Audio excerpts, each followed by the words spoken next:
ช่องระฆังทองสวัสดีค่ะคลิปนี้มาดูแนวทางมัดรวมฮานอยของเจนุกบารมีมหาเฮงนะคะฉบับนี้เป็นแนวทางประจำวันที่3 มกราคม 2569แนวทางฮานอยวันนี้เจนุกให้เด่นที่9ฟันที่9นะคะ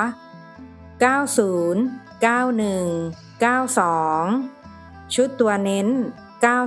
93ชุด3ตัว098แนวทางโดยเจนุกบารมีมหาเฮงค่ะแนวทางมีเข้ามีหลุดนะคะถ้าใครเห็นเลขแล้วชอบค่อยตามแต่ถ้าไม่ชอบปล่อยผ่านก่อนได้เลยค่ะฝากกดไลค์กดแชร์กดติดตามพร้อมกดกระดิ่งแจ้งเตือนเพื่อที่จะไม่พลาดคลิปใหม่ๆจากช่องระฆังทองด้วยนะคะขอบพระคุณทุกท่านที่เข้ามารับชมค่ะ